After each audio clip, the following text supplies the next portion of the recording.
Friends, share market में अक्सर ऐसा होता है कि किसी शेयर को जब लिया जाता है उस शेयर में कोई बढ़ोतरी नहीं आती, कोई चेंज नहीं आता है।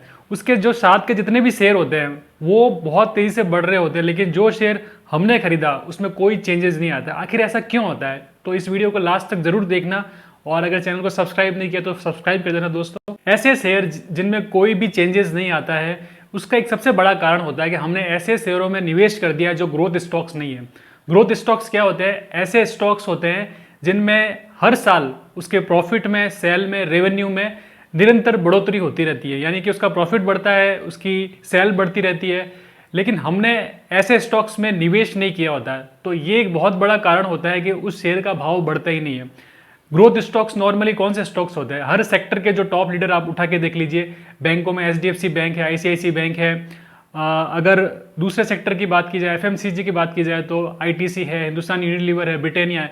तो हर सेक्टर के जो टॉप ग्रोथ कंपनीज है उसमें अगर हम निवेश नहीं करते हैं तो फिर हमारा जो शेयर है उसमें कोई बढ़ोतरी देखने को नहीं मिलती। कई बार जो बड़े शेयर होते हैं वो अपने कंसोलिडेशन फेज में होते हैं, यानी कि वो काफ़ी बढ़ चुके होते हैं और थोड़ा उनको आराम चाहिए होता है, थोड़ा वो रेस्ट कर रहे होते हैं। कंसोलिडेशन होने के बाद में फिर वापस वो बढ़ते हैं। तो अगर इस तरीके के शेयर है तो आप थोड़ा वेट कीजिए, वो टाइम के साथ में बढ़ जाएंगे।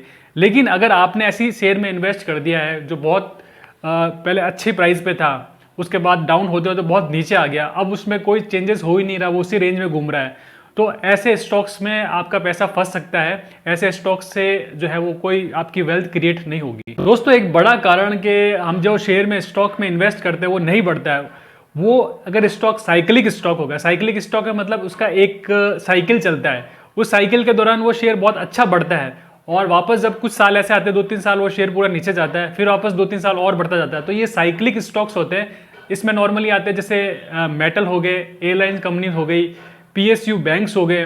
तो ये एक फेज में ही चलते हैं, कुछ साल, 2-3 साल बहुत अच्छा चलेंगे, उसके बाद 2-3 साल बहुत नीचे रहेंगे। तो अगर आपने गलत टाइम में इन्वेस्ट कर दिया तो आपका पैसा फंस जाएगा, फिर आप कहोगे कि मेरा स्टॉक बढ़ नहीं रहा है।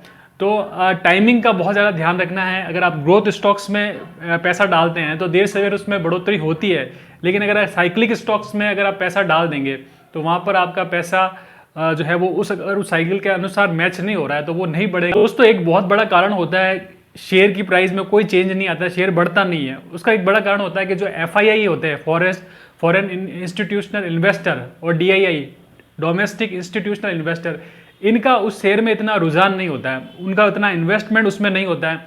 केवल रिटेल इन्वेस्टर ही उसमें अपनी जो इंटरेस्ट दिखा रहा होता है। ऐसे में उस शेयर की प्राइस में कोई ज़्यादा मूवमेंट आता नहीं है। तो ये चीज़ हमको जाननी बहुत ज़्यादा ज़रूरी है कि उस शेयर में एफआईआई, डीआई कितनी ज़्यादा इंटरेस्ट ले रहे हैं। अगर वो उसमें अच्छी बाइंग कर रहे हैं तो डेफिनेटली ये माना जाएगा कि फ्यूचर में उस शेयर में बहुत अच्छी ग्रोथ होने वाली है। और अगर एफआईआई, डीआई उससे दूर रह रहे हैं, वो अपनी पोजीशन कम कर रहे हैं, तो वो साइन है कि वो शेयर में कोई ज़्यादा बढ़ोतरी नहीं होगी। अब एफआईआई, डीआई भी, ये इतने बड़े जो है फंड हाउस होते हैं, ये जब बाई करते हैं तो इनकी एक बाई से मार्केट में बहुत बड़ा चेंजेस आ जाता है। इसलिए ये हमेशा कुछ लॉट के अंदर बाय करते हैं और कुछ लॉट के अंदर ही सेल करते हैं। तो वो चीज़ हमको जाननी जरूरी है। अगर एफआईआई, डीआई अगर अच्छा इंटरेस्ट लेते हैं तो उस शेयर में बढ़ोतरी होती है, तो हमको ऐसे शेयर से दूरी बनाए रखनी है जिसमें एफआईआई, डीआई कोई इंटरेस्ट नहीं दिखा रहा है। दोस्तों, ऐसे शेयर जिसमें कोई ज़्यादा चेंजेस नहीं आता, उसका एक बहुत बड़ा कारण है कि उस कंपनी की जो माली हालत बहुत ख़राब है। अगर उस कंपनी पर डेब्ट बहुत ज़्यादा है, कर्जा बहुत ज़्यादा है, तो वो कंपनी कितना ही अच्छा परफॉर्मेंस कर ले लेकिन उसमें कोई सुधार आएगा ही नहीं। फॉर एन एग्जाम्पल, अगर हम इसकी तुलना अगर किसी पर्सन से करें, कोई पर्सन अगर महीने का 70,000 रुपये कमा रहा है, लेकिन अगर वो 40-45 हज़ार रुपये का जो है वो कर्जा उस पर भर रहा है हर महीने, तो सोचिए उस व्यक्ति की हालत क्या होगी। तो वही सेम उसी कंपनी के साथ होता है कि कंपनी कमाती तो है, अर्निंग कर रही है, लेकिन उसका एक बहुत बड़ा पार्ट जो है वो इंटरेस्ट के रूप में जा रहा है, ब्याज भरने में जा रहा है, अपना कर्जा चुकाने में जा रहा है। तो वो दिखने में तो वो पर्सन जी रहा है, दिखने में वो पर्सन अपनी ज़िंदगी की सारी छोटी मोटी चीज़ें, ज़रूरतें पूरी कर रहा है, लेकिन ग्रोथ नहीं दिख रही है, प्रोग्रेस नहीं हो रही है। तो वैसे ही सेम कंपनी के साथ होता है कंपनी चलती हुई दिख रही है लेकिन उसकी ग्रोथ कहीं दिखाई नहीं देगी, तो ऐसे में उसका जो सेम रिफ्लेक्शन उसके शेयर में भी दिखाई देगा। शेयर में कोई ज़्यादा बढ़ोतरी होगी नहीं, शेयर उसी रेंज में घूमता रहेगा। इसलिए बहुत ज़्यादा जो डेब्ट वाली कंपनी है उसको अवॉइड करना है, उससे दूरी बनाए रखनी है।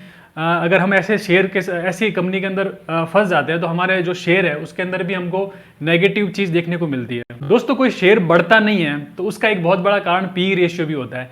पी रेशियो क्या होता है? किसी भी शेयर की जो वास्तविक वैल्यू जानने के लिए पी रेशियो निकाला जाता है। अगर कोई शेयर अंडर वैल्यू है या ओवर वैल्यू है, बहुत महंगा है या बहुत सस्ता है, तो वो पी से पता पड़ जाता है। हर इंडस्ट्री के हिसाब से अलग अलग पी होता है। अगर उस सेक्टर की, उस इंडस्ट्री के जो भी शेयर है उस पी रेशियो के आसपास चल रहे हैं तो इसका मतलब ये है कि वो उनकी जो वैल्यू है, फेयर वैल्यू है, अगर कोई उससे बहुत ज़्यादा डबल चल रहा है तो मतलब उसका वैल्यूशन डबल है, या फिर कोई उससे कम चल रहा है तो उसका मतलब उसकी वैल्यूशन कम है। लेकिन अगर हम ये सोचते हैं कि पी वैल्यू कम है यानी कि वो शेयर सस्ता है तो उसको ले लिया जाए, तो ये हमारी बहुत बड़ी भूल गलती हो सकती है। क्योंकि जिन शेयरों के पी वैल्यू कम होते हैं वो शेयर बिल्कुल बढ़ते ही नहीं है, क्योंकि उसमें किसी का इंटरेस्ट है ही नहीं। ना तो कोई FII का इंटरेस्ट है, ना रिटेल लोगों का उसमें कोई इंटरेस्ट है, तो ऐसे शेयरों में कोई बढ़ोतरी देखने को नहीं मिलेगी। लेकिन कई शेयर ऐसे होते हैं जिनके हाई पीवी होता है, मतलब उनका वैल्यूशन से ज़्यादा उनका जो है मार्केट में वैल्यू चल रही होती है, फिर भी लोग उसको खरीदने के लिए तैयार रहते हैं। तो वो ये दर्शाता है कि लोगों की उससे एक्सपेक्टेशन ज़्यादा है, लोगों को ये लगता है कि ये शेयर, ये कंपनी अच्छी परफॉर्मेंस देगी, इसके कारण उसको ज़्यादा लोग खरीदते हैं, तो उसके शेयर में मूवमेंट ज़्यादा दिखाई देती है। तो हमको ऐसे शेयरों से बचना है जो बहुत कम पी वाले होते हैं ना, उससे हमको दूरी बनाए रखनी है, क्योंकि जब तक उसमें कोई बड़ा निवेश नहीं आता तब तक उसके शेयर में कोई चाल हमको दिखाई नहीं देगी।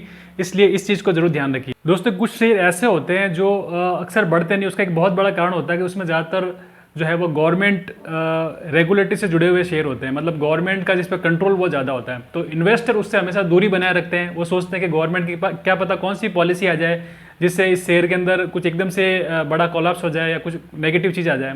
तो जो बिल्कुल ओपन तरीके से कंपनी काम कर रही होती है, जिस पर इंडिविजुअल जो है उसका जो मैनेजमेंट का वर्क होता है और बाहरी पॉलिसी उसको इतना इफेक्ट नहीं करती है, ऐसे में उस शेयर की चाल अच्छी होती है, वो ओपन मार्केट में अच्छा परफॉर्मेंस दे पाती है। लेकिन जहाँ पर कंट्रोलिंग बहुत ज़्यादा आती है उन शेयरों के अंदर बढ़ोतरी नहीं हो पाती है, वो उसी रेंज के अंदर घूमते रहते हैं। तो ऐसे शेयर जो पर्टिकुलर टाइम पीरियड में ही अच्छे चलते हैं, तो अगर आपने उस पर्टिकुलर टाइम पीरियड में नहीं खरीदा तो आपको फिर वो उसी रेंज के अंदर उस शेयर को देखना पड़ेगा, शेयर में कोई बढ़ोतरी नहीं होगी। दोस्तों, फंडामेंटल एनालिसिस शेयर के बारे में जानने के लिए बहुत जरूरी है। इसके साथ साथ में हमको टेक्निकल भी थोड़ा स्ट्रांग होना पड़ता है, क्योंकि फंडामेंटल में अगर हम स्ट्रांग और टेक्निकल भी अच्छा कर लेते हैं तो हम और लोगों से बहुत आगे बढ़ जाते हैं।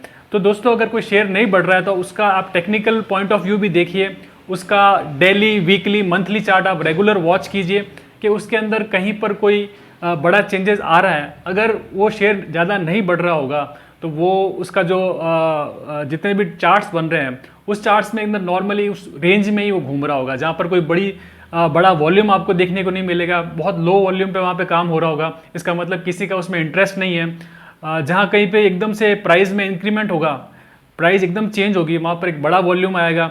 और जो है वो अगर आप ऑक्सीलेटर का यूज़ करते हैं तो ऑक्सीलेटर से भी पता पड़ जाएगा कि उसमें अंदर क्या क्या चेंजेस आ रहा है। तो ये फंडामेंटल के साथ साथ थोड़ा टेक्निकल अगर आप रखते हैं तो उससे आपको काफ़ी हेल्प मिलेगी। फ्रेंड्स, इस वीडियो में मैंने आपको यही बताया कि कोई शेयर बढ़ता नहीं है तो क्यों नहीं बढ़ रहा है। इसलिए आप थोड़ा और अपनी स्टडी को बढ़ाइए, नॉलेज लीजिए, अच्छी किताबें पढ़िए, अच्छे वीडियोज़ देखकर अपने नॉलेज को बढ़ाइए, ताकि आप रिटेल इन्वेस्टर बनकर भी अच्छा मार्केट के अंदर अर्न कर पाए, एक अच्छे इन्वेस्टर बन पाए, ताकि लंबे समय में अच्छी वेल्थ क्रिएट कर पाए। दोस्तों, होप करता हूँ ये वीडियो आपको पसंद आया होगा। वीडियो पसंद आया तो दोस्तों इसको लाइक कर दीजिएगा, चैनल को सब्सक्राइब कर देना और अपने दोस्तों यारों के बीच में वीडियो को शेयर कर देना जो मार्केट इन्वेस्टमेंट के बारे में रुचि रखते हो। बहुत बहुत धन्यवाद दोस्तों।